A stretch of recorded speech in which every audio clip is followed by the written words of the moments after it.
যে ঘটনাটি শুনবো বাবা, বৃন্দাবন থেকে আমাদেরকে আবার একটু নবদ্বীপে সরে আসতে হবে। নবদ্বীপ থেকে বৃন্দাবন, বৃন্দাবন থেকে নবদ্বীপ, আবার নবদ্বীপ থেকে বৃন্দাবন, শেষে মলয় চন্দনের জঙ্গল, সেই দক্ষিণ ভারত থেকে আবার ঘুরে আসতে হবে।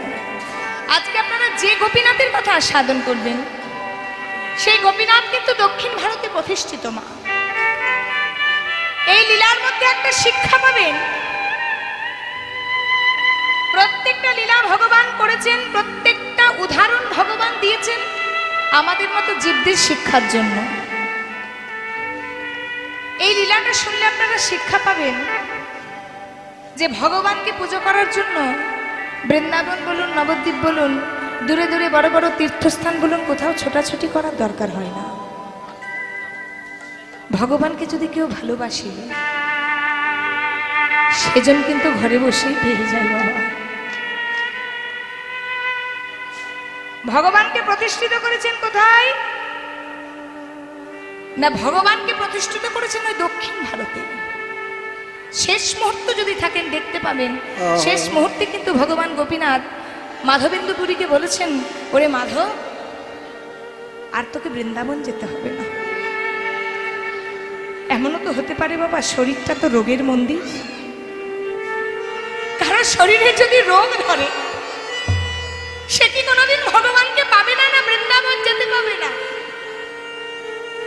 ভগবান বলেছে তোর শরীরে যদি অসুস্থ থাকে, শরীর যদি না চলে, তুই ঘরে বসে আমাকে না,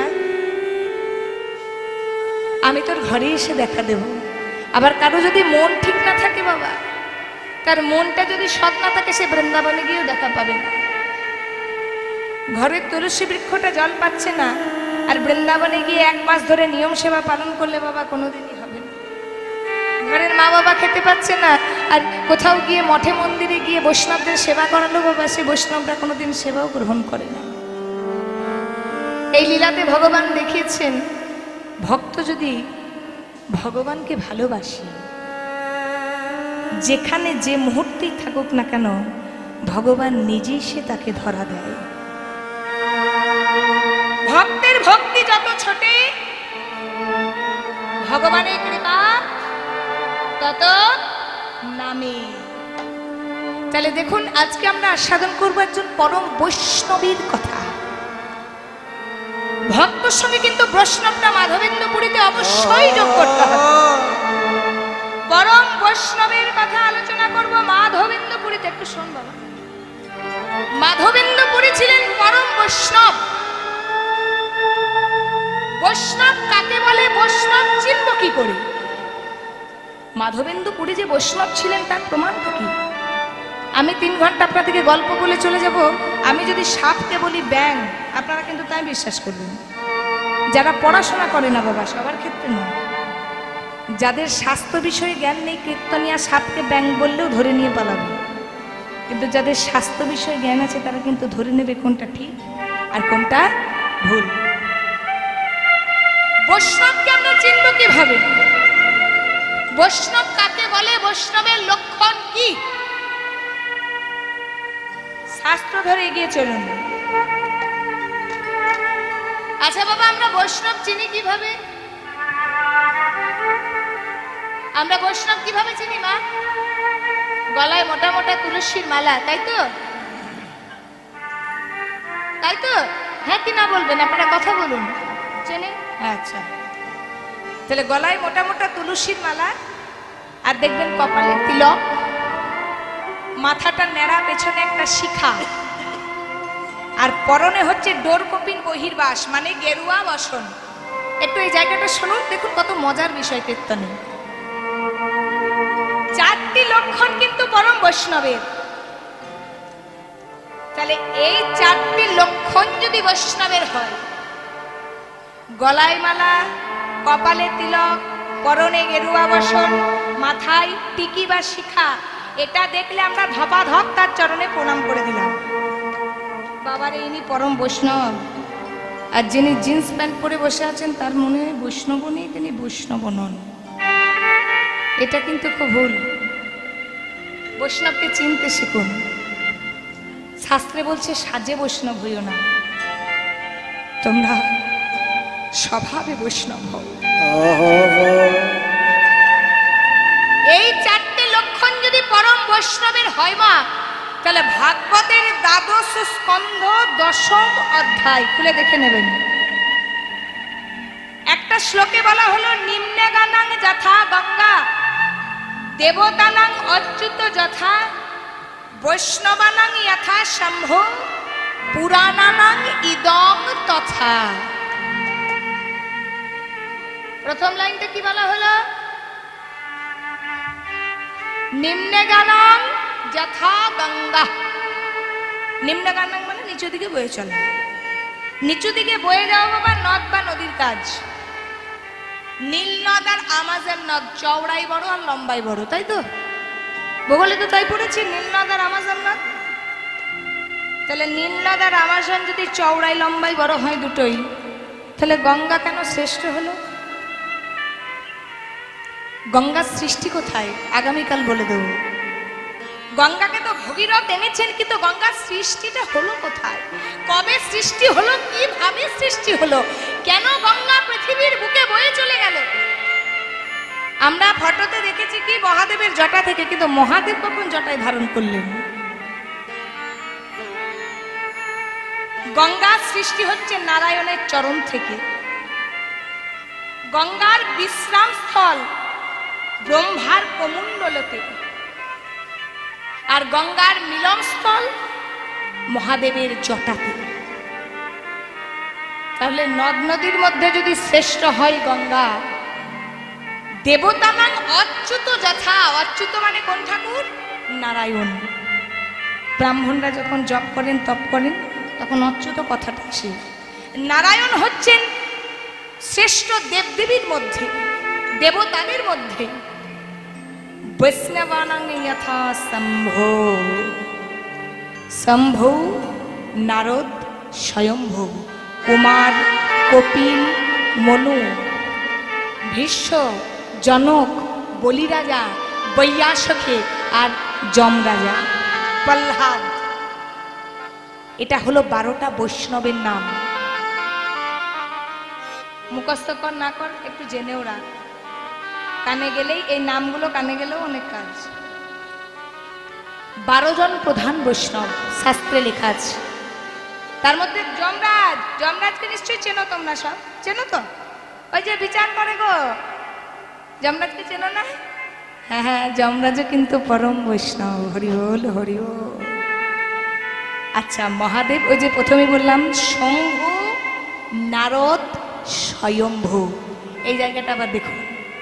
শম্ভু মানে কোন ঠাকুর? শম্ভু মানে বাবা শিব। আর স্বয়ম্ভু মানে? শম্ভু মানে শিব হলো। আবার যদি স্বয়ম্ভু হয়, মাঝে তো একটা অন্তস্থ বসে গেল। শম্ভু বানানটাই রয়ে গেল, কিন্তু স্পেলিংটা এক হলো, মাঝে কিন্তু একটা প্রবেশ করলো কি? অন্তস্থ। তাহলে শম্ভু নারদ স্বয়ম্ভু। তাহলে শম্ভু আর স্বয়ম্ভু দুটো কিন্তু একজন নয়। শম্ভু মানে শিব ঠাকুর, আর স্বয়ম্ভু মানে ব্রহ্মা।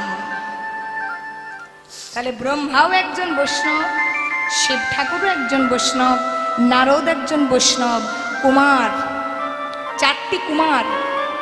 আমরা মদনের গল্প শুনেছি, কিন্তু মদনেরও আগে সৃষ্টি হয়েছে বাবা 4 কুমার। 4টি কুমার অর্থাৎ 4টি পুরুষকে যখন ভগবান সৃষ্টি করলো, নারী পুরুষের মিলন না হলে তো আর বাবা এই জগৎ সৃষ্টি হবে না। নারী পুরুষ যদি মিলিত না হয় তাহলে জগৎ হবে না, সন্তান হবে। সন্তান না হলে জগৎ হবে না। তাই 4টে পুরুষকে প্রথমে সৃষ্টি করলো।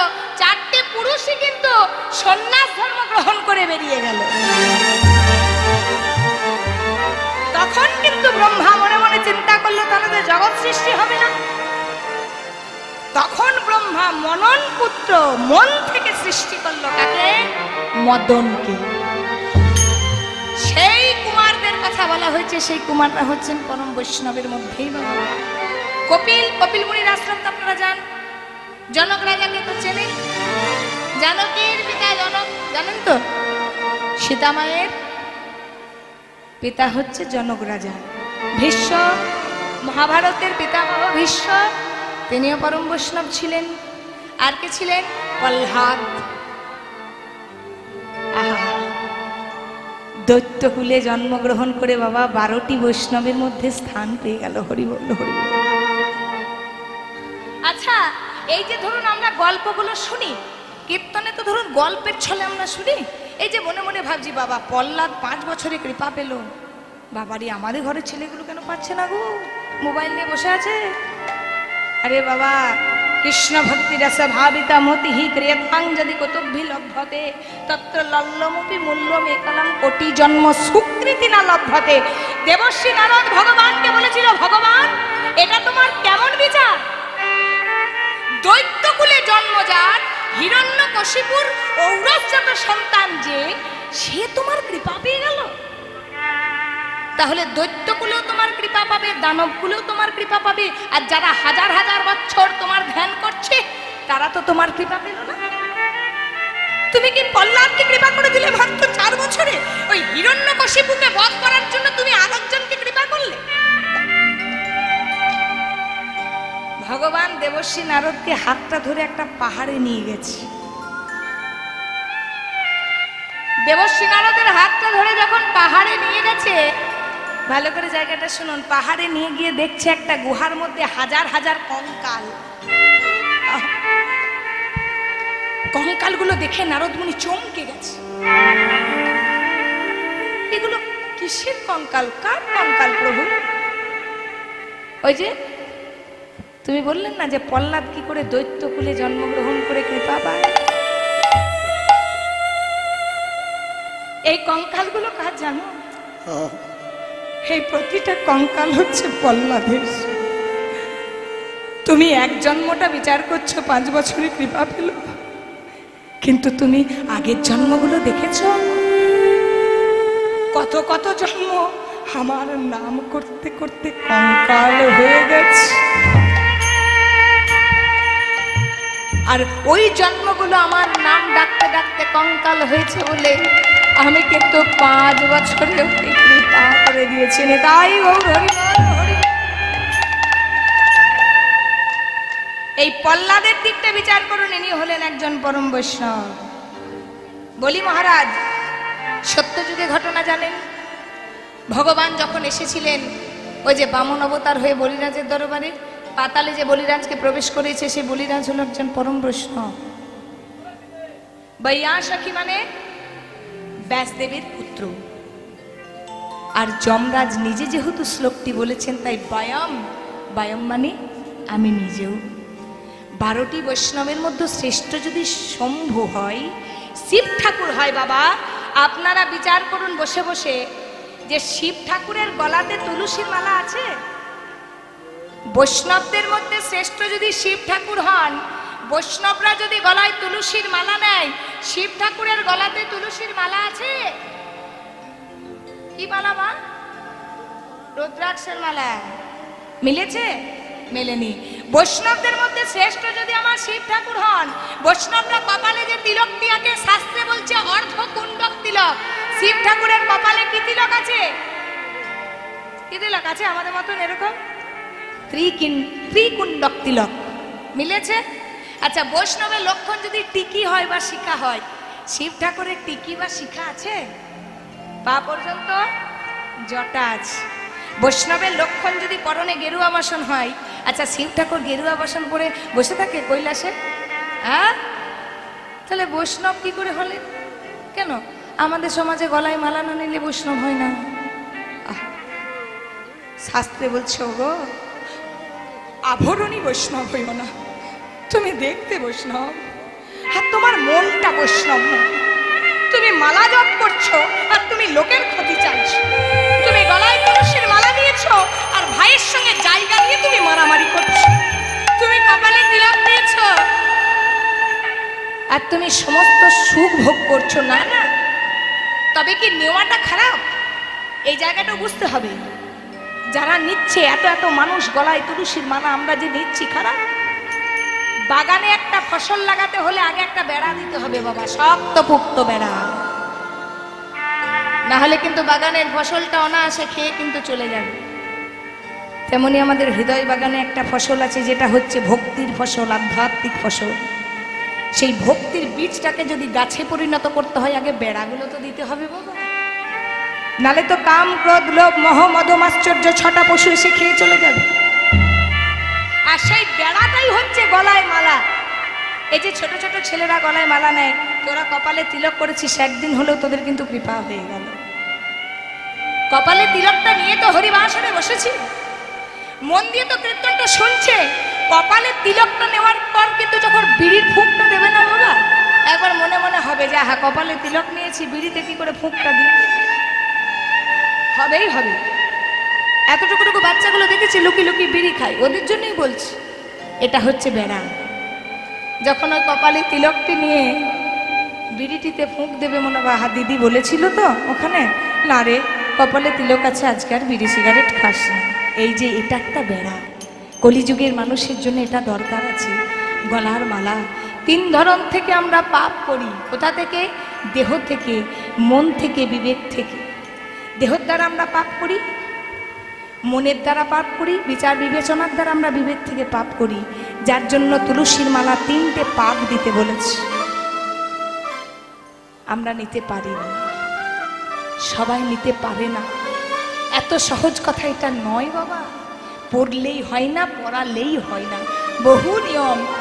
এখানটা যদি কার ভালো থাকে, ওই যে সর্বপ্রথম বলে, মন যদি কারো স্বচ্ছ থাকে, যার জন্য চৈতন্য চরিতামৃতে 8টা শ্লোক শেষের দিকে মহাপ্রভু যেটা নিজে শ্লোক বলে গেছেন, তার মধ্যে 3য় শ্লোক হচ্ছে ত্রিনাদপি সুনিচেন তরুরিব সহিষ্ণুনা অমানিনা মানে দেনা কীর্তনিয়া সদা হরি।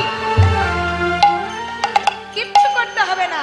ত্রিনাদপি সুনিচেন, বৈষ্ণবের লক্ষণটাই হচ্ছে ঘাসের থেকে আমি নিচ হব। তরুরিব সহিষ্ণুনা, গাছের মতো হবে আমার সহ্য ক্ষমতা। অমানিনা মানে দেনা, যাদেরকে কেউ মান সম্মান দেয় না, আমি তাদেরকে মান সম্মান দেব। জীবে প্রেম করে যেজন, সেজন সেবিছে ঈশ্বর। আর সর্বশেষে কি বলল? কীর্তনিয়া সদা হরি। পারবি এগুলো করতে? আমি পারিনি, এতদেরকে কি জ্ঞান দেব? আরে বাবা, এগুলো পারবো না। পারবো? এসেই বলছি ফ্যান চাই, ফ্যান চাই, ফ্যান দাও, ফ্যান দাও। সহ্য ক্ষমতা আছে? আচ্ছা বাবা, কিছু পারি না পারি, আমি একদম দিল খুশ। একটা তো পারবো, কীর্তনিয়া সদাহরি, কীর্তনটা তো গাইতে পারবো। কীর্তনটা তো গাইতে পারবো, পারবে না? সবাই পারবেন না? হারমোনিয়াম নিয়ে গাইতে হবে, কে বলেছে? সারেগামাপা করে গাইতে হবে। হাতে করো গৃহ কাজ, মুখে বলো হরি, অনায়াসে তরে যাবি ভবসিন্ধু পারি। 7 5 সবে মিলে দাঁড়েতে বসিয়া কীর্তন করো সবে। দেখছেন তালির জোর? প্রতিদিন দিত হাতে তালি দিয়া। বাবা, গান বাজনা শিখে হরে কৃষ্ণ নাম করতে হবে।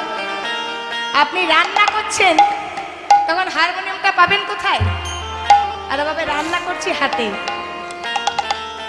কীর্তন করেন? হ্যাঁ কি না বলবেন, সত্যি বলবেন কিন্তু। কীর্তন করেন? কীর্তন হয়, ঘরে কীর্তন হয়। বাবারা বলবেন ঘরে কীর্তন হয়। ঠিক বলেছে। কি কীর্তন? মহাকীর্তন। বাবা মায়ের যে কীর্তনটা হয় সেটা মহাকীর্তন, ওটা সব ঘরে হয়। আর ওই নাম কীর্তন, হরিনাম কীর্তনটা একটু সবার ঘরে বন্ধই থাকে।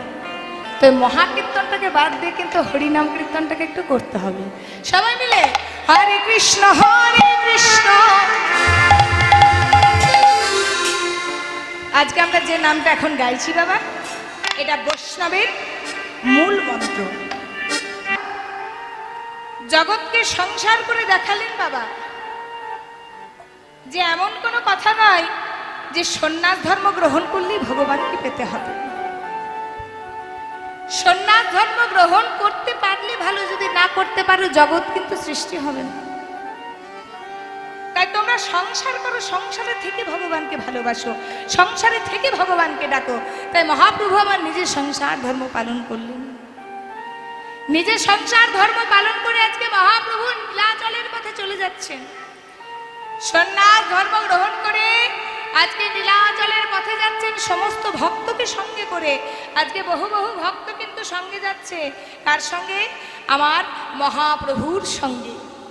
আর সবাই মিলে যখন সঙ্গে যাচ্ছে বাবা, নবদ্বীপ থেকে নীলাচলে যাচ্ছে পুরী ধামে বাবা। এতটা রাস্তা, বাস নয়, ট্রেন নয় বাবা, হেঁটে হেঁটে যখন যাচ্ছে, বহু বহু ভক্ত আশেপাশে দাঁড়িয়ে আছে। মহাপ্রভুর আজান লম্বিত ভুজ কনক বদাত সংকীর্তনয় কপিতারা কমলায় তস্ম বিশ্বম্ভর দ্বিজবর যুগ ধর্ম কালো বন্দেই জগৎ প্রিয় কর করুণার অবতার। আজান লম্বিত দেহটাকে দর্শন করার জন্য সবাই দাঁড়িয়ে আছে, কেউ কীর্তন করছে, কেউ প্রসাদ বিতরণ। গোপীনাথের যেই না মন্দির দেখেছে, মহাপ্রভু গোপীনাথের মন্দির দর্শন করেছে।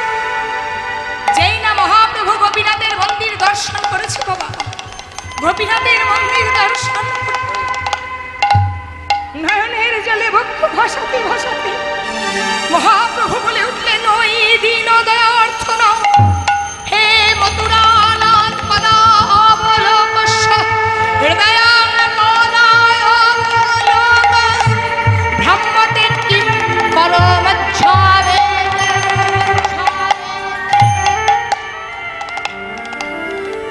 গোপীনাথকে দেখে প্রভুর একটি শ্লোক মনে পড়েছে। এই লীলাটির মধ্যে এই শ্লোকটি থেকে কিন্তু ঘটনাটি শুরু বাবা। যে শ্লোকটা আস্বাদন করলেন, এই শ্লোকটা থেকেই ঘটনাটা শুরু। অনেক অনেক সিনেমা দেখবেন আছে, শেষের দিকটা দেখিয়ে ঘটনাটা বলে, দেখবেন শেষের সিনটা দেখায়, তারপর ঘটনাটা কেউ একজন বলছে। তেমনি এই লীলাটার মধ্যে এটা হচ্ছে শেষ মুহূর্ত, কিন্তু ঘটনাটা বলতে হলে এটা কিন্তু আমাদের গাইতে হবে। মহাপ্রভু যখন গোপীনাথকে দর্শন করেছেন,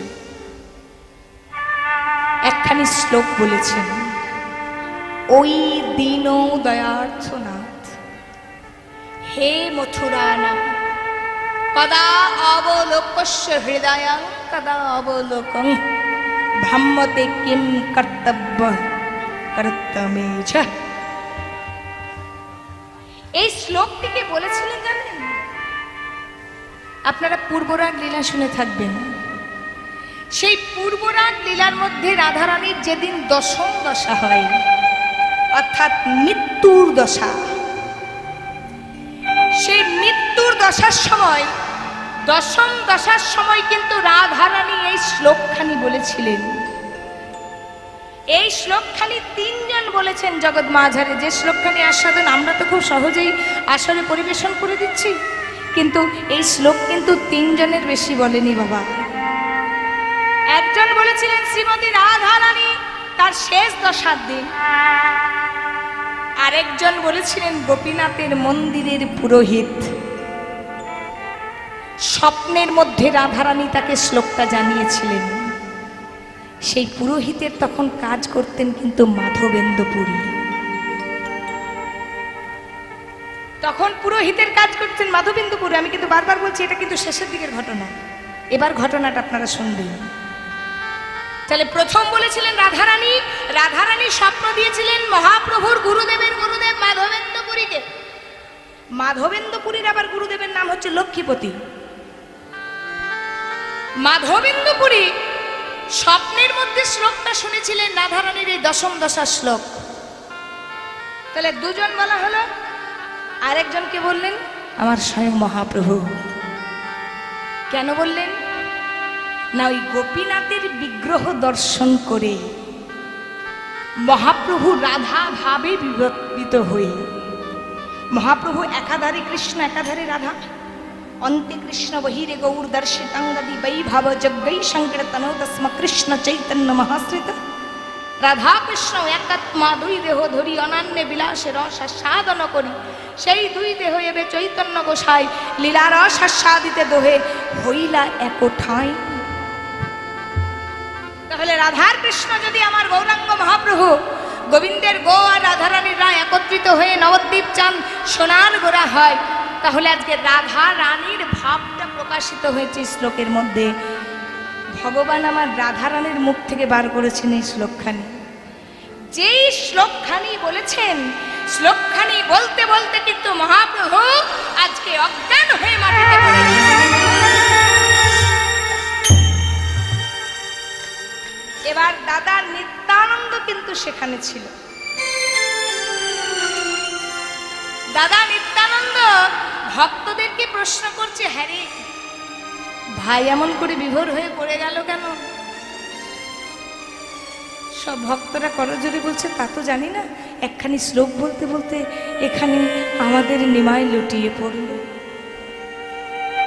নিত্যানন্দ বলছে, কেন লুটিয়ে পড়লো জানিস? এবার ঘটনাটা বলছি।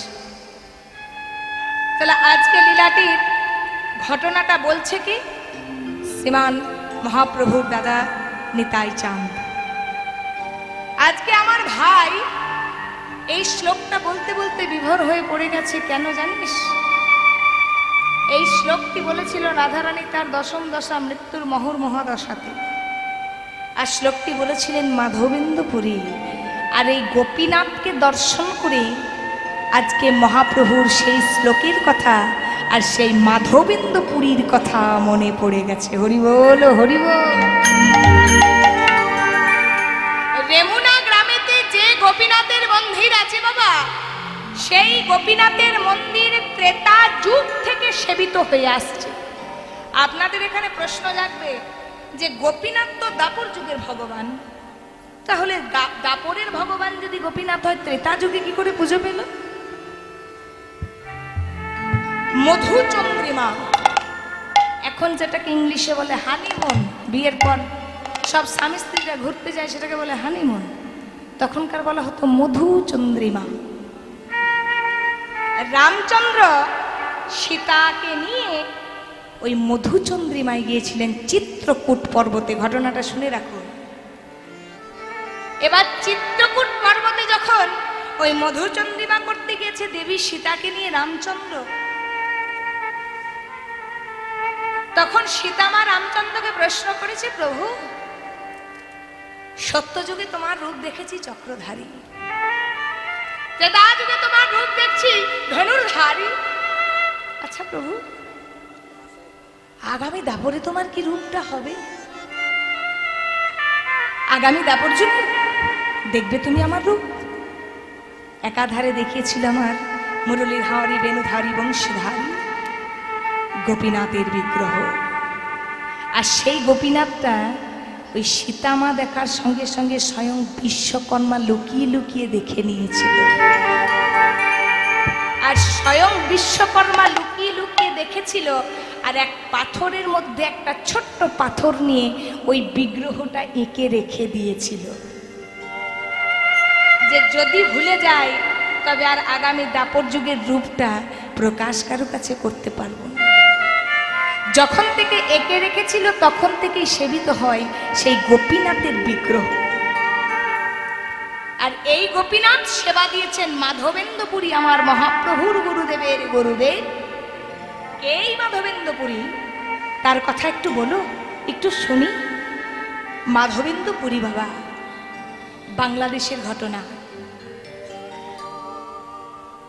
শিবপুরনী জেলা শ্রীহট্ট এখন বলা হয়, সেখানে মাধবেন্দ্রপুরীর জন্ম হয়। বাবা, বাবার নাম হচ্ছে সায়ানাচার্য। তার ঔরস্যাত সন্তান হলো, আর তার মা হচ্ছে মাধবী দেবী। বড় অভাবের সংসার, বড় দুঃখের সংসার। যিনি গোপীনাথকে সেবা করবে তার বাবা মা যদি ভিখারি না হয়, তবে যে মা গর্ভে ভক্ত সন্তান আসে না। মা বাবা যদি ভালো না হয়, কোনোদিন গর্ভে সুসন্তান সৎ সন্তান আসে না। বাবা ভিক্ষা করে তাদের দিনপাত হতো। সায়নাচার্য আর মাধবী দেবীর একটি মাত্র সন্তান, নাম রাখলো মাধব। জন্ম হলো শ্রীহট্ট জেলায় মাধবেন্দ্রপুরীর। বাবা মা বড় আদর করে মাধব মাধব বলে ডাকে। মাধবকে একদিন বলছে, মাধব মাধব বাবা, তোর কাছে একটা আমার কথা আছে। এখনকার বাবারা কি বলে, বাবা এখানে এত বিঘে জায়গা কিনে রেখেছি, ওখানে জ্যাঠার কাছ থেকে ওই জায়গাটা ঘিরে নিবি, কাকার ওদিকের বাথরুমটা ওদিকে করে দিবি, ওই ঘরগুলো তুই ভাগ নিয়ে নিবি। এগুলো হচ্ছে আমাদের মতন বোকাদের কথা, যারা সাধারণ ভজনের মানুষ। সেজন বলছে, বাবা মাধব, আমাদের বাংলাদেশে শ্রীহট্ট জেলাতে এই নামটা প্রচার হয়েছে বাবা, কিন্তু বাবা তুমি যখন আমার সন্তান, আমি তোমাকে সন্তান বলে সেদিনই গর্ব করব যদি তুমি সারা বাংলাতে কৃষ্ণ নামটা প্রচার করতে পারো। পারবে বাবা, পারবে আমার মুখ উজ্জ্বল করতে? ছেলেরা যদি ভালো হয় তবে বাবা মায়ের মুখ উজ্জ্বল হয়, ছেলেরা যদি খারাপ হয় বাবা মায়ের নাম টেনে টেনে গালিগালাজ করে। দেখো দেখো, ওর ওই ছেলেটা যাচ্ছে, বাবা মায়ের বড় কষ্ট হয়। কোনো বাবা মা কি চায় তার ছেলের বদনাম হোক? একটা বাবা ভ্যান টিলে, রিক্সা টিলে, সবজি বিক্রি করে এখানে ওখানে মাথায় মাঠে বই একটা ছেলেকে মানুষ করে। সেই ছেলে মানুষের মতন মানুষ তখনই হবে বাবা যখন 10 জনের সেই ছেলের নাম করবে। দেখো দেখো, অমুকের ছেলে পেরিয়ে যাচ্ছে, দেখো কত ভালো ছেলে গো। বাবা পড়াশোনা করে চাকরি পেলে কি তার নাম হয়? চাকরি পেয়েছে, টাকা পয়সা হয়েছে, অথচ তার বাবা মাকে দেখে না। সেই ছেলেকে নিয়ে বাবা মায়ের কোনোদিন গর্ব হয় না। মাধবকে বলছে, মাধব তুই যদি বাবা সারা বাংলাতে কৃষ্ণ নামটা প্রচার করতে পারিস, আমি গর্ববোধ করব তোর মতো সন্তানের পিতা। পারবি বাবা, পারবি? এই কৃষ্ণ নামটাকে তুই দাঁড়ে দাঁড়ে বিলিয়ে দিতে পারবি? তুই সারা বাংলার ঘরে ঘরে গিয়ে সনাতন ধর্মটাকে, হিন্দু ধর্মটাকে প্রচার কর। পারবো গো বাবা, পারবো। তোমাকে আমি চরণ ছুঁয়ে কথা দিচ্ছি, আমি সারা বাংলায় কৃষ্ণ নামটা প্রচার করব। মাধব আস্তে আস্তে বড় হলো। মাধব আস্তে আস্তে বড় হওয়ার পর, আর আজকে মাধব তার বাবা মনে মনে চিন্তা করছে, মাধব বড় হয়েছে, এবার এদিক ওদিক ঘুরে বেড়াচ্ছে, এবার যদি মাধবের একটা বিয়ে দিই তো বাবা খুব সুখে থাকি। এটুকু জেনে রাখবেন, যার কপালে সুখ না তার প্রথম থেকেও থাকবে না, শেষ দিন পর্যন্ত থাকবে না। যার কপালে বাবা সুখ থাকবে না, শান্তি থাকবে না, তার কিন্তু জন্ম থেকে মৃত্যু পর্যন্ত ওই সার্কেলটা ঘুরতেই থাকবে। মাধব ছোট থেকেই বহু কষ্টে মানুষ হয়েছে, বহু কষ্টে মাধব মানুষ হয়েছে। একদিন খেতে পেয়েছে তো একদিন খেতে পায়নি। বহু দরজায় দরজায় কৃষ্ণ নাম প্রচার করেছে, কেউ তাকে তাড়িয়ে দিয়েছে।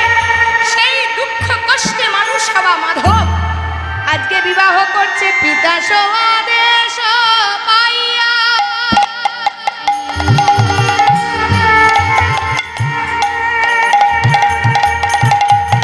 মাধবে বিবাহ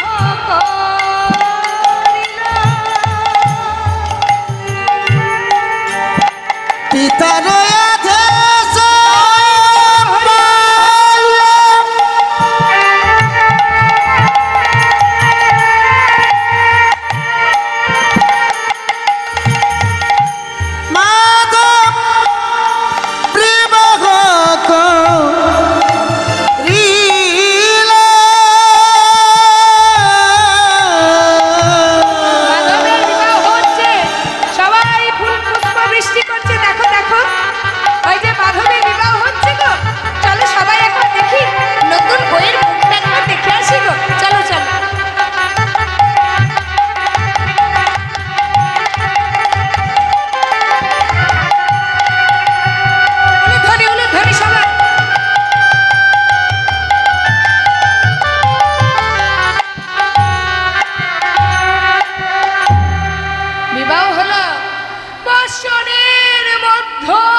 মাধব, মাধব, মাধব দেখো, তোমার একটা ছেলে হয়েছে। ছেলে? আমি বাবা হয়েছি, আমার ঘরে প্রথম সন্তান আমার পুত্র হয়েছে, আমার ছেলে হয়েছে। কিন্তু মাধব, বলো বলো কি হয়েছে? মাধব, তোমার খুব সুন্দর একটা ফুটফুটে ছেলে হয়েছে বটে, কিন্তু মাধব তোমার এই ফুটফুটে ছেলেকে রেখে দিয়ে তোমার স্ত্রী সংসার থেকে বিদায় নিয়েছে। কি কথা শোনালে? তুমি কি কথা শোনালে? আমার এত সুন্দর ফুটফুটে ছেলে, বাবার আদেশে ভালোবেসে যাকে বিয়ে করলাম, যে হলো আমার জীবনের জীবন সঙ্গী, যাকে ভালোবেসে হাতটা ধরলাম, যার গর্ভে আমার সন্তান হলো, সেই স্ত্রী আমায় ছেড়ে চলে গেল। বাহ, আজব দুনিয়া। যাকে ভালোবেসে হাত ধরলাম, যার হাত ধরে ভাবলাম সাধনা ভজনা করব, যার হাত ধরে ভাবলাম সারা জীবন, ওগো তুমি তো চলে গিয়ে ছুটি পেলে, কিন্তু তুমি যে ছেলেটাকে রেখে গেলে, তুমি জানো না গো যে আমি দিন ভিখারি। হ্যাঁ গো, এই ছেলেটাকে কোলে নিয়ে আমি কোথায় ভিক্ষা করতে যাব? বাবা আমায় বলেছে কৃষ্ণ নামটা প্রচার করতে, আমি এই ছেলেটাকে নিয়ে কোথায় কৃষ্ণ নাম প্রচার করব? এ যে খিদেতে কান্নায় ছটপট ছটপট করবে। মাধব মাহারা ছেলেটাকে নিয়ে বসে বসে স্ত্রী শব্দের সামনে কাঁদছে। মাধব আর মাধবের স্ত্রীর এতখানি ভালোবাসা ছিল, দেখতে দেখতে বহুদিন কেটে গেল, কিন্তু মাধব তার স্ত্রীকে ভুলতে পারছে না। সর্বত্রই তার স্ত্রীকে দেখছে, সারা রাত বিছানার মধ্যে সন্তানটাকে কোলে নিয়ে স্ত্রীর কথা চিন্তা করছে। তুমি কার কাছে রেখে দিলে? এই যে আমার সাধন ভজনের পথে বাধা হয়ে দাঁড়াবে। মাধব মনে মনে চিন্তা করছে, সংসার তো আমার হলো না, যার হাত ধরলাম সেও চলে গেল, এভাবে যদি আমি আসল জনকার হাতটা ধরতে না পারি। মাধব ছোট্ট ছেলেটির কাঁদতে কাঁদতে নাম রেখে দিল গোপাল। সন্তানদের নাম রাখতে হয় মা ভগবানের নামে। সারাদিন তো আমাদের ভগবানকে ডাকার সময় হয় না, সারাদিন আমরা এত কাজে ব্যস্ত যে ভগবানকে কিন্তু ডাকতে পারি না। সারাদিন যদি ছেলেগুলোর নামে একটু করে ডাকি, ছেলেগুলোকে দেখবেন সারাদিন ডাকি, সারাদিন ছেলেগুলোর কথা ভাবি। ছেলেগুলোর নাম যদি নারায়ণ রাখি, গোপাল রাখি, মধুসূদন রাখি, দয়াময় রাখি, দেখবেন সারাদিন ছেলেগুলোকে ডাকতে ডাকতে ভগবানের নামটা ঠিক ডাকা হবে। আর কেউ যদি অজান্তেও ভগবানের নাম করে বসে বাবা, ভগবান কিন্তু তাকে কৃপা করে। এর দৃষ্টান্ত আছে কোথায়? এর দৃষ্টান্ত স্বয়ং অজামিলের ঘটনা। অজামিল কিন্তু সৎ ব্রাহ্মণের ছেলে, সৎ ব্রাহ্মণের সৎ সন্তান, পণ্ডিত ছিল অজামিল। কিন্তু বাবা সবার কিন্তু সব গুণ ভালো থাকে না। আপনি যদি সবার মধ্যে সব গুণটাই দেখতে যান, আপনি কিন্তু খুঁজে পাবেন না। অজামিল সৎ ব্রাহ্মণ ছিলেন, অজামিল পণ্ডিত ছিলেন, কিন্তু অজামিলের একটা স্বভাব বড় খারাপ ছিল, সেটা হচ্ছে নারীর প্রতি নেশা। বাড়িতে কিন্তু বিবাহ করেছে, বাড়িতে সন্তান আছে। অজামিল কিন্তু এক বেশ্যা রমণীর চক্করে পড়ে গেল। পতিতালয়ে গিয়ে বেশ্যা রমণীর সঙ্গে প্রেম হয়ে গেল অজামিল। অজামিল কিন্তু নিজের অজান্তে একটা ভুল করে ফেলল, সেই মেয়েটাকে বিবাহ করে। সব ব্রাহ্মণের ছেলে পণ্ডিত অজামিল বিবাহ করেছে একজন বেশ্যা রমণীকে। সারা গ্রাম থেকে অজামিলকে গ্রাম থেকে বাহির করে দিল। এত ধনী ঘরের সন্তান গ্রাম থেকে বেরিয়ে গেল বাবা। গ্রামের শেষে এক ধারে একটা পাতার কুটির করলো, সেই নারীকে নিয়ে বসবাস করে। চারিদিকে কাজ খুঁজে বেড়াচ্ছে বাবা, কেউ তাকে কাজ দেয় না। সবাই বলে ওই দেখো পণ্ডিত হয়ে ব্রাহ্মণ হয়ে পরকীয়া প্রেমে লিপ্ত হয়েছে, বার করে দাও।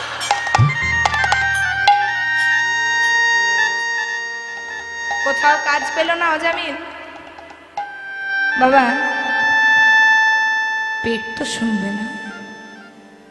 অজামিল মনে মনে চিন্তা করলো, খেতে যদি হয়, পেট যদি চালাতে হয়, তবে একটা পথই আছে, সেটা হচ্ছে চুরির পথ। চুরি করতে হবে। যে ছিল পণ্ডিত, সে সংসার চালাতে গিয়ে চুরি করা শুরু করলো। প্রথমে ছোট ছোট চুরি, সংসার বাড়ছে, সন্তান হয়েছে, স্ত্রীর চাহিদা পূরণের জন্যে অজামিল চুরি করতে করতে করতে করতে একটা কুখ্যাত ডাকাত হয়ে গেল। কুখ্যাত ডাকাত অজামিল। ওই যে শোলে সিনেমা দেখেছিস অমিতাভ বচ্চনের, ধর্মেন্দ্র, কি বলে, চুপচাপ সো যা বেটা নাহি তো গব্বর আ যায়গা। তেমন অজামিল এমন কুখ্যাত ডাকাত ছিল, সব মায়েরা বাচ্চাদিকে ঘুম পাড়াতো, বাবা চুপচাপ সো যা বেটা নাহি তো অজামিল ডাকাত আ যায়গা। সেরকম ডাকাত হয়ে গেল অজামিল। কোনো কোনো কারণে কখনো কখনো বাবা যদি ভাগ্যে কারো থাকে, তবে কোনো না কোনো সময় কারো কৃপাও হয়ে যায়। কৃপা করে কৃপাবশত এক পরম বৈষ্ণব একদিন অজামিলের গ্রাম দিয়ে পেরিয়ে যাচ্ছিল। আর এরকম একটা ছেলেকে জিজ্ঞাসা করেছে, এই এখানে কোনো বড় ভক্তের বাড়ি আছে রে, আমি রাতটা একটু আশ্রয় নেব। আর দেখবেন এই বয়সী ছেলেরা খুব ধুরন্ধবাজ হয়, একদিকে রাস্তা আর একদিকে দেখায়। করেছে কি, ওরা বদমাশি করে বলে দিয়েছে, এই যে ও সাধু বাবা। আগেকার যুগে সাধু বাবার পেছনে খুব লাগতো, এখন তো ছেলেরা বাড়িতে বাড়িতে মোবাইল নিয়ে ব্যস্ত, তো বাইরে কোথায় আড্ডা দেবে। আগেকার যুগে লাগতো না, সাধু বাবার পেছনে পেছনে সব দৌড়াতো, বাঁচাও সাধু বাবা, বাঁচাও সাধু বাবা করে।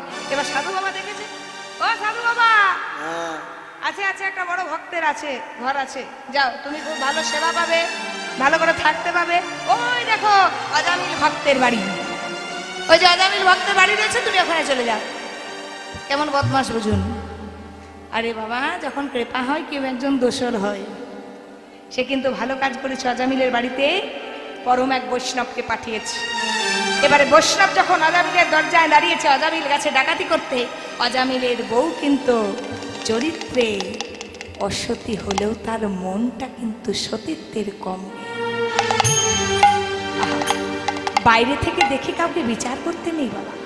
কে কোন পরিস্থিতিতে পড়ে খারাপ কর্ম করে সেটা বিচার করতে হয়। অজামিলের স্ত্রী কিন্তু সাধু বাবাকে প্রণাম করেছে। প্রণাম মা, সবাই বললো নাকি তোমার বাড়িটা ভক্তের বাড়ি, তোমরা স্বামী স্ত্রী খুব ভক্ত মানুষ, তো রাত্রি হয়ে যাচ্ছে, তো এই রাতটা যদি একটু আশ্রয় দিতে, মার কিছু যদি সেবা দিতে। অজামিলের বউ মনে মনে চিন্তা করছে, আমার স্বামী কুখ্যাত ডাকাত, আমার চরিত্রে এত বড় দাগ, আর আমার বাড়িতে আজকে পরম বৈষ্ণব। আহা হে ভগবান, কোন জন্মের সুকৃতির ফলে আমার ঘরে বৈষ্ণবের চরণ ধুলি পড়েছি। বৈষ্ণবের চরণ দুটো ধরে অজামিলের স্ত্রী বলছে, ওগো আমি জানি বহু কৃপার ফলে ঘরে বৈষ্ণবের আগমন হয়, তো বৈষ্ণবের যে আগমন হয়েছে আমার স্বামী ভালো নয়, আমি যদি আপনাকে বাড়িতে আশ্রয় দিই তাহলে ঘোর বিপদ হবে। আপনি এক কাজ করুন, আমি কিছু আটা আর কিছু আলু দিচ্ছি, আপনি ওই গাছের তলায় বসে বসে রন্ধন করে রাতটা ওই গাছের তলাতে কাটিয়ে দেবেন। পরম বৈষ্ণবকে যখন ওই আটা আলু দিচ্ছে, মনে মনে চিন্তা করছে স্বামী যদি আসতে দেরি হয়, এক কাজ করি, তার আগেই আমি আমার ঘরে বসি একবার বৈষ্ণবকে সেবা দিই, যদি কৃপা হয়ে যায়। বৈষ্ণবকে যখন সেবা দিতে বসেছে তখন ঘোড়ায় চড়ে ডাকাতি করে অজামিল ফিরছে। এই না অজামিল বাড়িতে ঢুকেছে, বাড়িতে ঢুকে দেখছে এক সাধু বাবা সেবা করছে।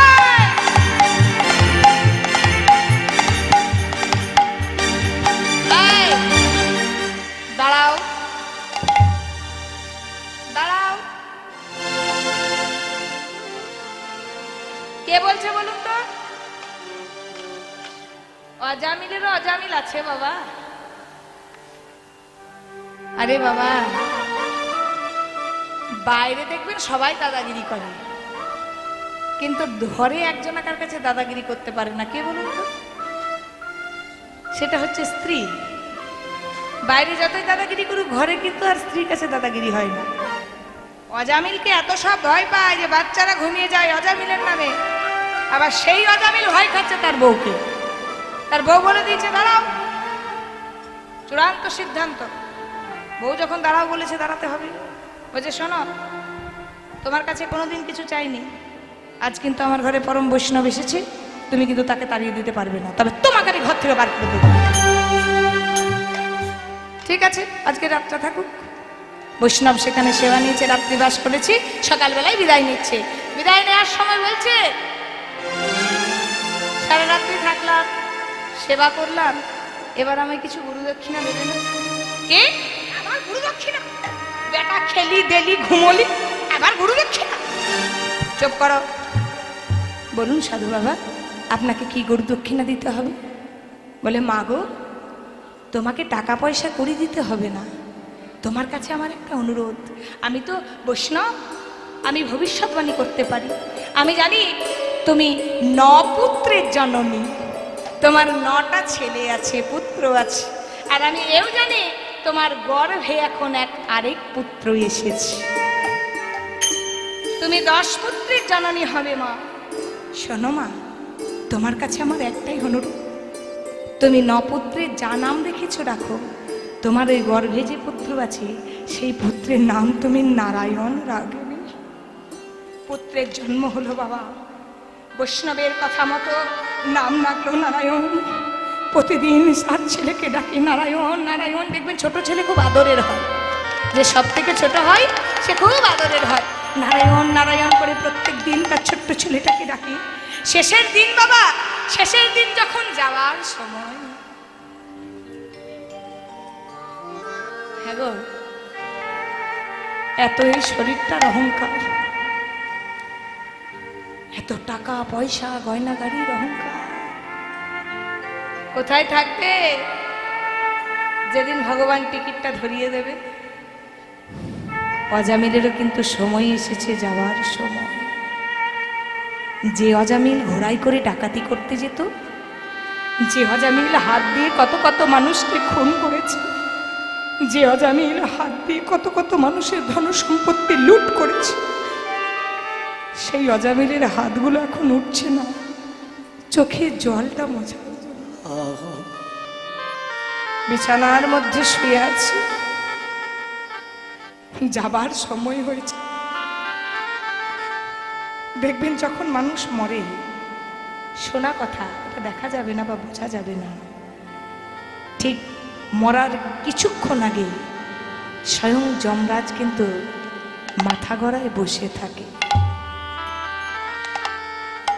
তেমন আজকে অজামিলের যাওয়ার সময় হয়েছে। যমরাজ দূত পাঠিয়েছে অজামিলকে নিয়ে যাওয়ার জন্য। অজামিল দেখছে মাথা তলায় দাঁড়িয়ে আছে কে? সমন। সমন মানে যমরাজ। আর একদিকে দেখছেন তার ছোট্ট ছেলে নারায়ণ উঠোনের মধ্যে খেলা করছে।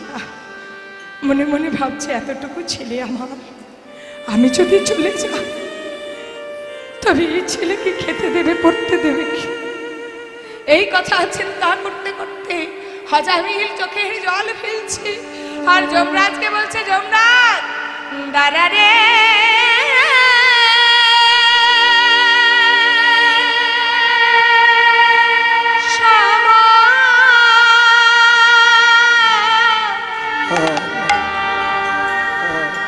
আর কিছু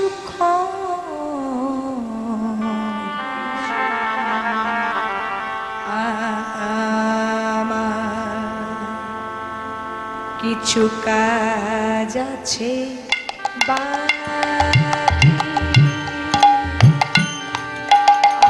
দাদা রে সম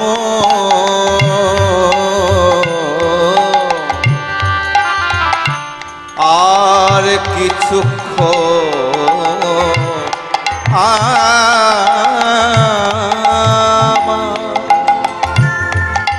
কাজ আছে বাকি।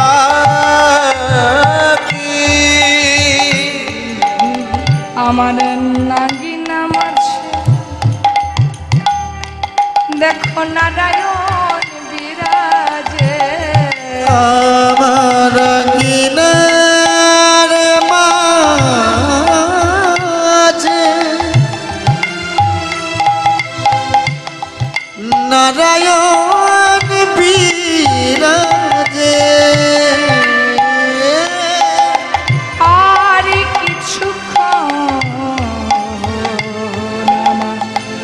কাজ আছে বাকি। দাদা রে সম আর কিছু আমার কিছু কাজ আছে বাকি। আমার কাজ আছে বাকি।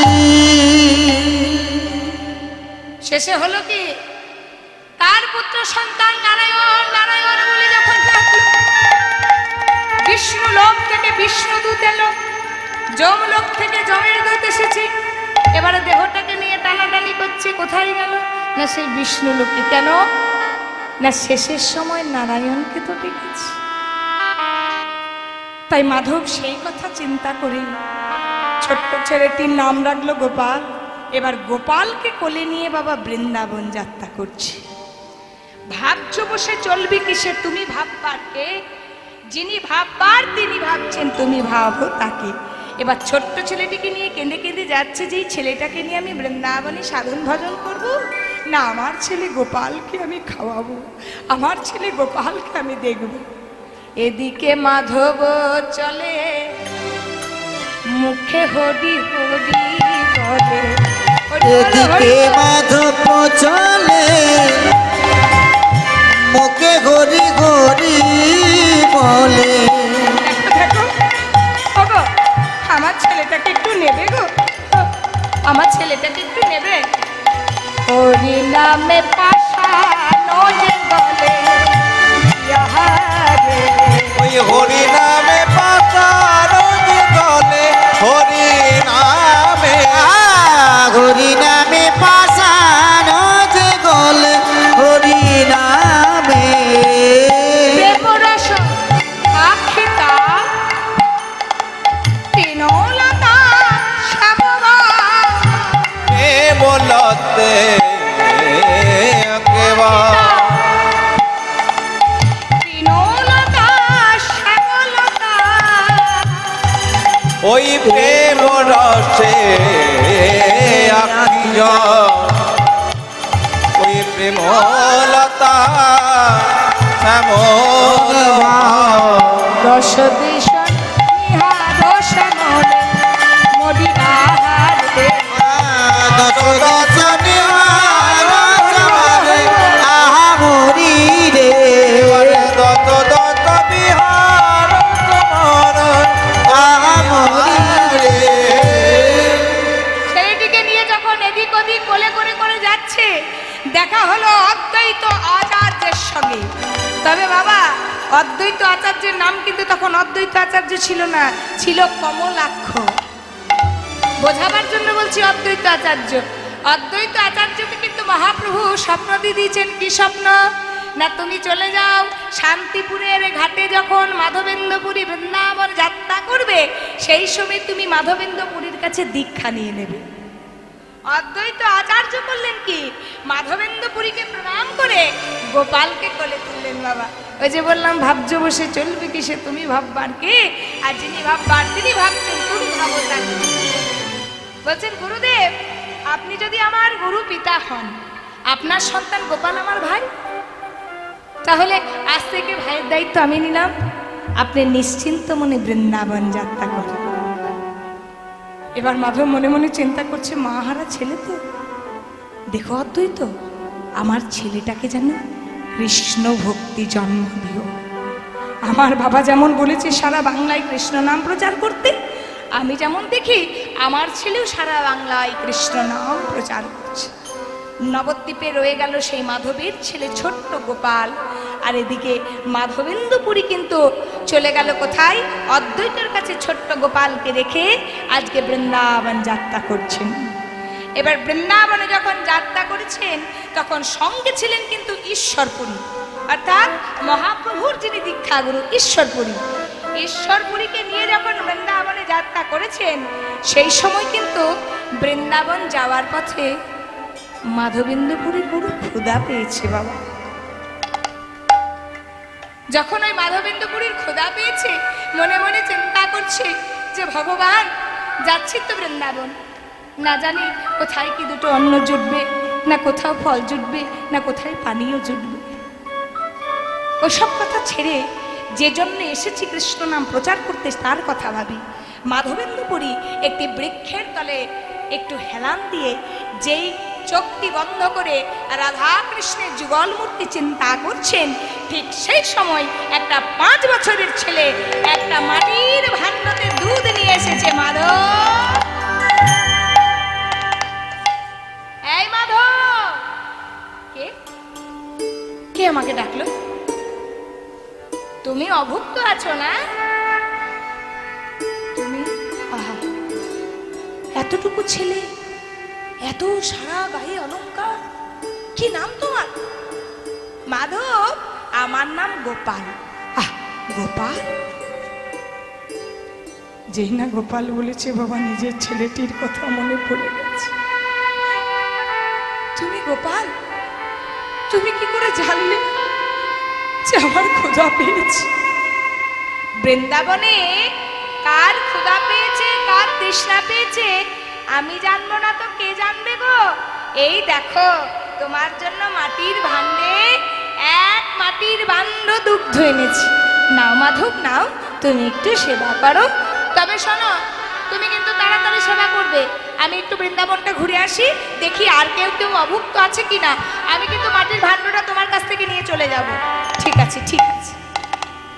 এবার যেই না মাটির ভাণ্ডতে দুগ্ধ সেবা করতে যাবে, দেখছেন দুগ্ধের মধ্যে আমার কৃষ্ণের মূর্তি, হাতে বাঁশি নিয়ে দাঁড়িয়ে আছে। আমি কি পান করতে যাচ্ছি? ঈশ্বরপুরী এসে বলছে, গুরুদেব, গুরুদেব, আপনি যে দুগ্ধ সেবা করছেন সেই দুগ্ধ অন্য কেউ নয়, স্বয়ং বৃন্দাবনের গোপাল আপনার ডাকে সন্তুষ্ট হয়ে আপনার ডাকে সাড়া দিয়ে আমি দেখলাম আপনাকে দুগ্ধের ভাণ্ডটা দিয়ে ওই একই দুগ্ধের ভাণ্ড নিয়ে ওই মন্দিরে প্রবেশ করে গেল। নিতাই গৌর হরি বল, হরি বল। এবার দুগ্ধ ভাণ্ডটা যখন পান করেছে হা কৃষ্ণ হা রাধে বলে বলে, সেই ছোট্ট গোপাল ঠিক স্বপ্ন দিয়েছে। বাবা দুগ্ধ পান করে হা কৃষ্ণ হা রাধে বলতে বলতে গাছে হেলান দিয়ে যখন অজ্ঞান হয়ে গেছে, রাধারানী আর কৃষ্ণ সুবল দর্শন দিয়ে বলছে, মাধব, তোকে দিয়ে আমার অনেক কাজ আছে বাবা, তোকে কেন দুগ্ধ পান করালাম জানিস? বলো প্রভু, তোমার হাতে আমি দুগ্ধ পান করেছি। শোন মাধব, বৃন্দাবনের এক গোপন জায়গায় তখনকার দিনে অত্যাচারের জন্য, দৈত্যদের অত্যাচারের জন্য, দানবের অত্যাচারের জন্য আমাকে বৃন্দাবনের কোনো এক গোপন জায়গায় মাটির মধ্যে গর্ত খুঁড়ে আমাকে রেখেছে। জানো, আমি ওখানে কোনো সেবা পাচ্ছি না, খোদায় যে আমার পেট জ্বলে যাচ্ছে। মাধব, তুমি পারবে ওই বৃন্দাবনে মাটি থেকে খুঁড়ে ওই গোপালকে বার করতে?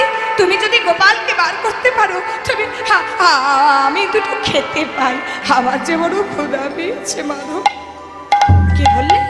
সঙ্গে সঙ্গে করলো কি মাধব, সারা বৃন্দাবনে ঢেড়ে পিটিয়ে দিল। যে যার যা অস্ত্র আছে সবাই নিয়ে বেরিয়ে এসো, সবাই মিলে সারা বৃন্দাবন খনন করো। সারা বৃন্দাবন খনন করে দেখো বৃন্দাবনের কোনো এক গোপন জায়গায় গোপালকে লুকিয়ে রাখা হয়েছে। সেখানে যে গোপাল বড় ফুপিয়ে ফুপিয়ে কাঁদছে। সারা রাত্রি খোঁজা হলো, পেল না বাবা। সারা দিন খোঁজা হলো, পেল না। অবশেষে মধ্যরাত্রিতে খনন করতে করতে মাধবের হাতে উঠে এলো সেই ছোট্ট গোপাল। নিতাই গৌর হরি বল। যেই ছোট্ট গোপাল উঠে এলো, সেই গোপাল মাধবেন্দ্র পুরীকে স্বপ্ন দিল, মাধব আমাকে তো বের করলি, আমাকে ভালো করে পঞ্চগব্য দিয়ে স্নান করিয়ে আমার বড় ক্ষুধা লেগেছে, আমাকে অন্নকূট সেবা দিতে হবে। অন্নকূট মানে? অন্নকূট মানে পাহাড়ের মতন অন্ন, পাহাড়ের মতন সবজি, পাহাড়ের মতন ডাল। চিন্তা করতে পারছেন? অন্নকূট মানে পাহাড়ের মতন দিতে হবে। মাধব মনে মনে চিন্তা করছে, গোপাল তোমাকে পঞ্চগব্য না পেলে আমার এই নয়নের জল দিয়ে তোমায় স্নান করাবো, তোমায় আমি চন্দন না পেলেও মনোচন্দন দিয়ে তোমার অঙ্গে লাগিয়ে দেব। কিন্তু গোপাল, তুমি যে ওই অন্নকূট সেবা চেয়েছ, এই অন্নকূট সেবা আমি কোথায় পাবো? আমি হচ্ছে দিন ভিখারি, আমি এত টাকা পয়সা কোথায় পাবো? তবে এক কাজ করা যেতে পারে, আমি যদি সারা বৃন্দাবনে ভিক্ষা করতে বেরোই, তাহলে ভিক্ষার যেটুকু হবে তা দিয়ে আমি তোমায় সেবা দেব। তাই মাধব করলো কি বাবা, নিতাই গৌর হরি বল। সবাই মিলে একবার উলুধ্বনি, আমায় ভিক্ষা দাও গো। আজকে মাধব ভিক্ষায় বেরিয়েছে রাধা কৃষ্ণের অন্নকূট সেবার জন্য। আমায় ভিক্ষা দাও গো নগরবাসী, ভিক্ষা আমায় ভিক্ষা দাও গো নগরবাসী, ভিক্ষায় আমায় দাও।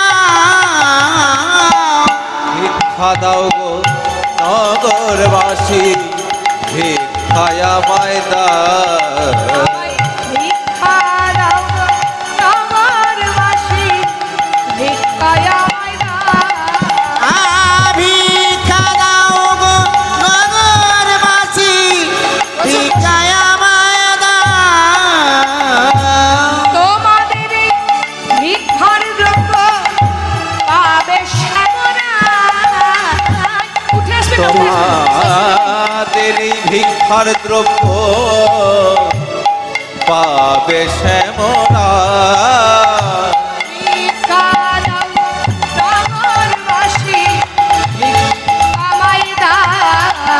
ভিক্ষা দাও গো নগরবাসী, ভিক্ষা দাও আমায়। সময় আমাদের নেই, 12:30 পর্যন্ত, তাই একটু তাড়াতাড়ি এগিয়ে যেতে হবে বাবা। আজকে উঠে আসবেন না, উঠে আসবেন না, মা রিক্সটা পাবেন, উঠে আসবেন না, ভগবান সব বুঝছে।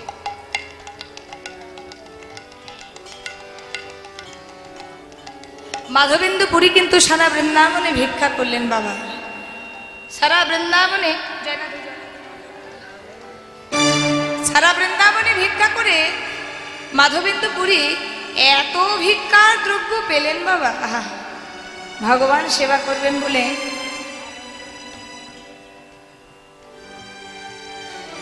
আজকে অন্নকূট সেবা দিচ্ছেন কাকে? স্বয়ং গোপালকে। ভগবানের জন্য অন্নকূট সেবার ব্যবস্থা করেছি। এবার অন্নকূট সেবার ব্যবস্থা করে ওই পাহাড় সমান ভাত, তরকারি, ডাল, সবজি, চাটনি, পাঁপড়, দই, মিষ্টি। আর কি লাগবে? আর কিছু লাগবে? ভালোবাসেন বাবা এগুলো খেতে? চাটনি, দই, পাঁপড়, মিষ্টি? আমিও না। তাই আজকে অন্নকূট সেবা দিয়ে, আর সাউন্ডটা কি হয়ে গেল ভাই? আজকে আরতি করছেন, ভোগারতি। ভজ গোবিন্দ গোপাল গিরিধারী, সবাই মিলে ভজ গোবিন্দ গোপাল গিরিধারী, ভজ গোবিন্দ গোপাল গিরিধারী, ভজ গোবিন্দ গোপাল গিরিধারী, গিরিধারী আরে তাকে বিহারী, গিরিধারী ভজ বাকে বিহারী, গিরিধারী বলো বাকে বিহারী, গিরিধারী বলো পাকে বিহারে, ভজপতি গিরিধারী, ভজ গোবিন্দ গোপাল গিরিধারী। সবাই মিলে হলুদ ধরে নেবেন একবার। সবাই মিলে আজকে হলুদ ধরে দিয়ে আমার ভগবানকে অন্নকূট সেবা দেবেন। হরে কৃষ্ণ কৃষ্ণ কৃষ্ণ হরে হরে, হরে রাম রাম রাম হরে হরে, হরে কৃষ্ণ কৃষ্ণ কৃষ্ণ হরে হরে, হরে রাম রাম রাম হরে হরে, হরে কৃষ্ণ কৃষ্ণ কৃষ্ণ হরে হরে, হরে রাম রাম রাম হরে হরে, হরে কৃষ্ণ কৃষ্ণ কৃষ্ণ হরে হরে, হরে রাম রাম রাম হরে হরে,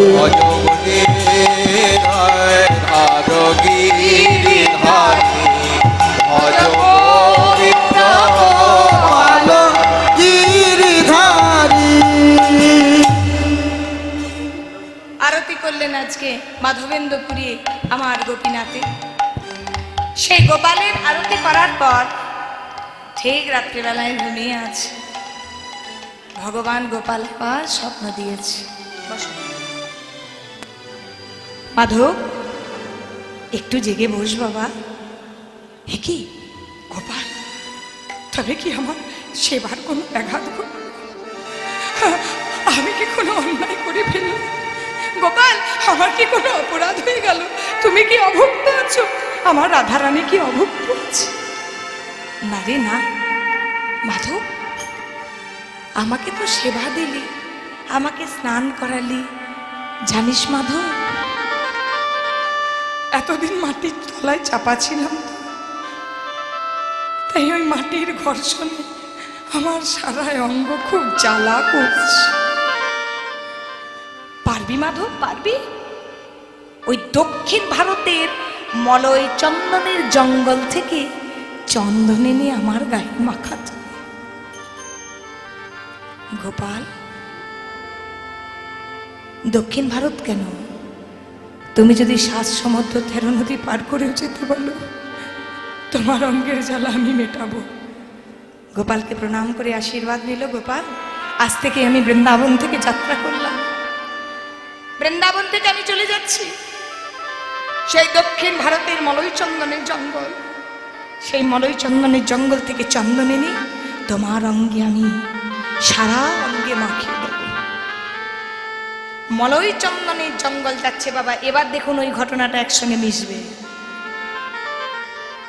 দক্ষিণ ভারতে যেতে যেতে কিন্তু মলয় চন্দনের যেতে যেতে জঙ্গল যেতে যেতে কিন্তু পড়েছে সেই রেমুনা গ্রাম। আর রেমুনা গ্রামের সেই গোপীনাথ মন্দির যে গোপীনাথকে বিশ্বকর্মা এঁকে রেখেছিলেন, সেই গোপীনাথের মন্দিরের সামনে একটা বটবৃক্ষ, যেখানে মহাপ্রভু অজ্ঞান হয়ে গেছিলেন, সেখানে কিন্তু আজকে মাধবেন্দ্রপুরী এসে বসেছে। মাধবেন্দ্রপুরী চমকে গেছে, আহা এত সুন্দর গোপীনাথের মন্দির। আজকে রাত্রিতে আমি বরং এই গোপীনাথের মন্দিরের কাছে রাত্রিটা কাটিয়ে দিই। সেই গোপীনাথের মন্দিরের কাছে যখন মাধবেন্দ্রপুরী বসে আছে, বাবা দেখবেন একটা গান আছে না, আমায় একটু জায়গা দাও মায়ের মন্দিরে বসে। মন্দিরে এত ঠেলাঠেলি, মন্দিরে এত ভিড়, মাধব কিন্তু ঢুকতে পারল না। মন্দিরের বাইরে গাছতলায় বসে বসে মাধব নয়নের জলে ফেলছে, নয়নের জলে গোপীনাথকে ডাকছে, গোপীনাথ। কত ভিড় হয়েছে সন্ধ্যেবেলায়, সন্ধ্যাবেলায় বাবা ভজন আরতি হচ্ছে, আর সেই সময় সারা গ্রামের লোক সেখানে এসেছে। মাধব দূর থেকে দেখছে ভজন আরতি হচ্ছে গোপীনাথের, কিন্তু গোপীনাথকে দর্শন করতে পারছে না। আর সন্ধ্যাবেলায় ভজন আরতির সময় একটা সন্ধ্যাকালীন ভোগ হয় বাবা, এখনো গেলে দেখতে পাবেন রেমুনা গ্রামে অমৃত কেলির ভোগ। যে অমৃত কেলির ভোগ চুরি করেছিল স্বয়ং গোপীনাথ এই মাধবের জন্য। অমৃত কেলির ভোগ হয় সন্ধ্যাকালীন সেই গোপীনাথের মন্দিরে। সবাই টাকা পয়সা দিয়ে গেছে, লাইন দিয়ে দাঁড়িয়ে আছে ওই অমৃতকালীর ভোগ সেবা করার জন্য।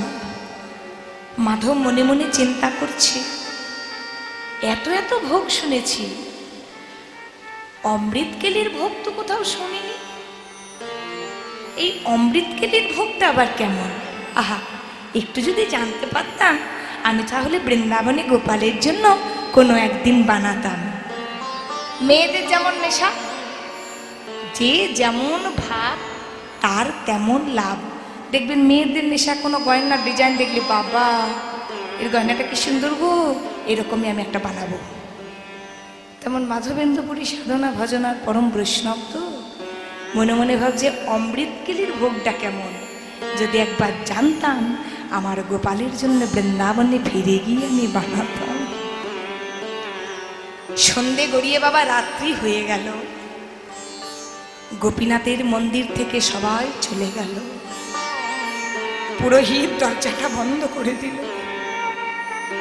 মাধব কিন্তু সেই গাছের তলায় বসে বসে ভগবানকে ডাকছে, ভগবান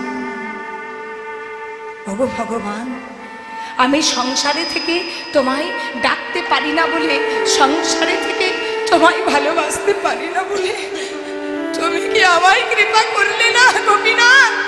সবাই তোমার অমৃত কেলির প্রসাদ পেল, আমি কি এক টুকরো পাবো না? নয়নের জলে বক্ষ ভাসে ভাসে গোপীনাথকে ডাকছে, কৃপা করো ভগবান,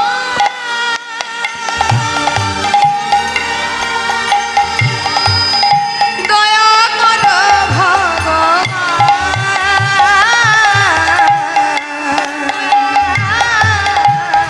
কৃপা করো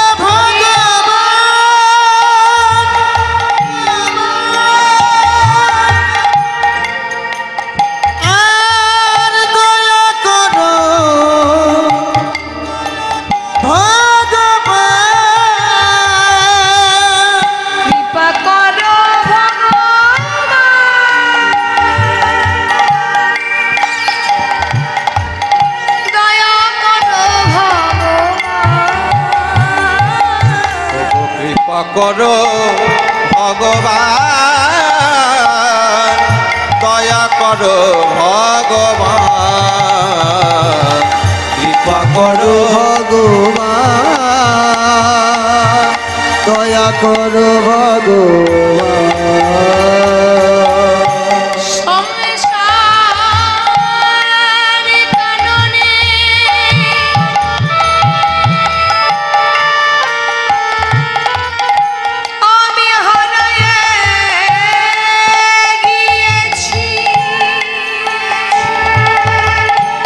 সংসার কারণে আমি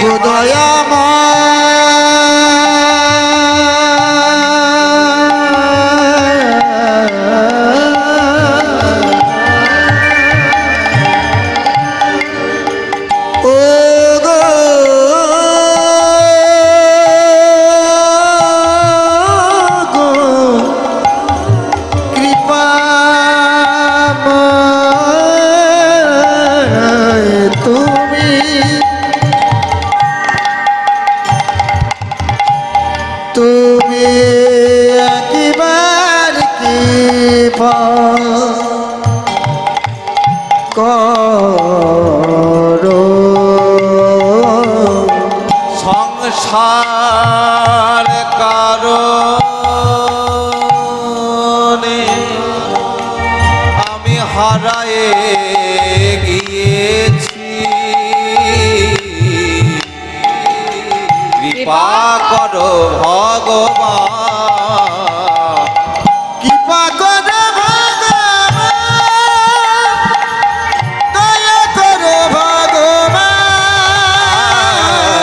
কৃপা করো ভগবান, দয়া করো ভগবান, কৃপা করো ভগবান, দয়া করো ভগবান।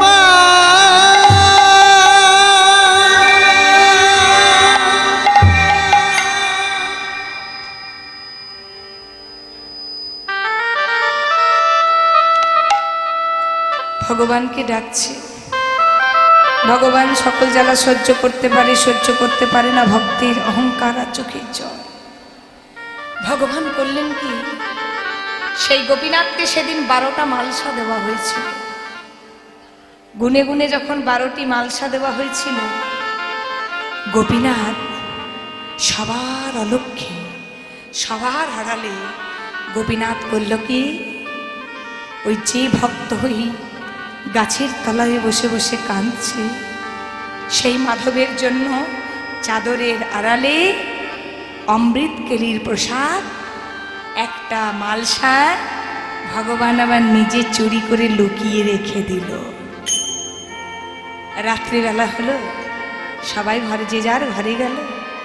পুরোহিত দরজা বন্ধ করে ঘুমিয়ে আছে। পুরোহিতকে স্বপ্ন দিল, ঠাকুরমশাই, ঠাকুরমশাই, একি একি গোপীনাথ, ঠাকুরমশাই, তোমার স্বীকৃতির জন্য তুমি আমায় দেখতে পাচ্ছ না। বাইরে আমার এক ভক্ত বসে আছে, তার স্বীকৃতির জন্য তুমি আমায় দর্শন করতে পারলে। যাও যাও, বাইরে আমার এক ভক্ত মাধব বসে আছে, সেই মাধব আমার অভুক্ত অবস্থায় বসে আছে। যাও, আমার চাদরের তলায় একটা মালসা আমি লুকিয়ে রেখেছি, অমৃতকেলির মালসা। সেই মালসাটা তুমি নিয়ে ছুটে যাও সেই মাধবের কাছে। যাও, তুমি মাধবকে গিয়ে সেবা দাও।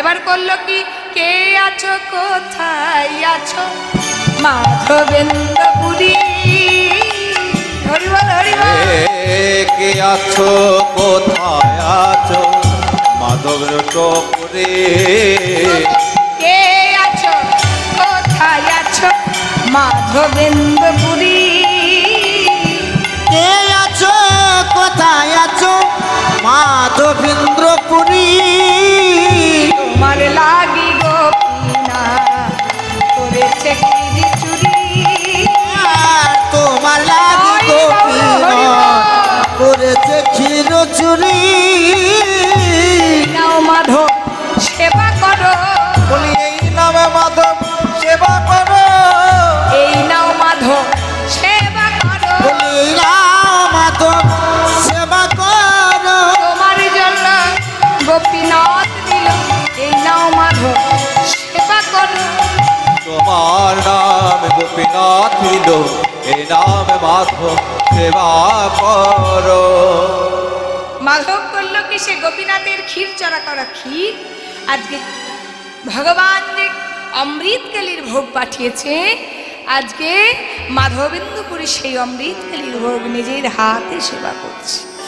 পরিষ্কার করে সেবা করে ওই মাটির মালসাটার টুকরো টুকরো করে ভেঙেছি, ভেঙে না এই আঁচলের মধ্যে বেঁধে রেখেছি যে এত দূর যাব মলয় চন্দনের জঙ্গল, যদি রাস্তায় ক্ষুধা পাই তবে এই মাটির টুকরোগুলো ভেঙে ভেঙে আমি সেবা করব।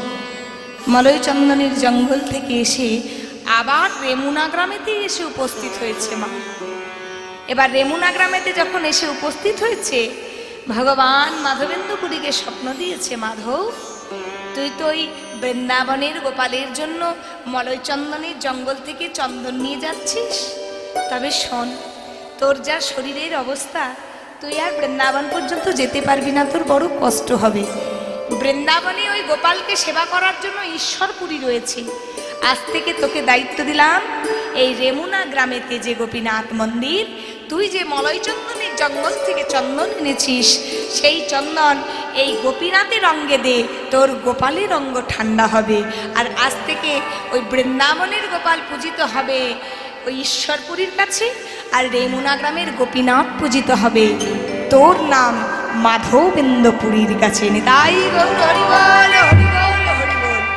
যে চন্দন আমার গোপালের জন্য নিয়ে যাচ্ছিল, সেই চন্দন আজ করল কি না মাধবেন্দ্র পুরী আজকে আস্তে আস্তে আমার গোপীনাথের সারা অঙ্গে বলিয়ে দিল।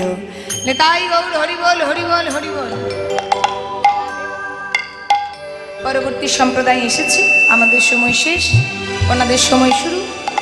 যাই হোক, আপনারা আস্বাদন করলেন ক্ষীরচোরা গোপীনাথ বা মাধবেন্দ্র পুরী। চলুন সবাই মিলে একটু কীর্তন গাইতে গাইতে লীলা এখানে রাখবো। রাধে গোবিন্দ ভজ,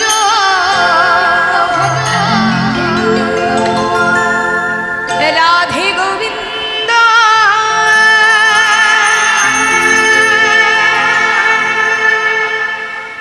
রাধে গোবিন্দ ভজ,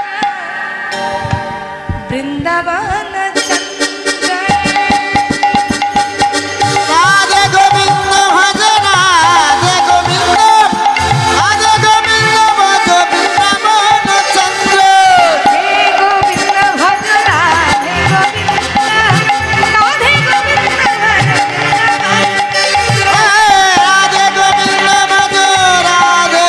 রাধে গোবিন্দ ভজ, রাধে গোবিন্দ, রাধে গোবিন্দ ভজ বৃন্দাবন চন্দ্র। রাধে গোবিন্দ ভজ, রাধে গোবিন্দ, রাধে গোবিন্দ ভজ বৃন্দাবন চন্দ্র।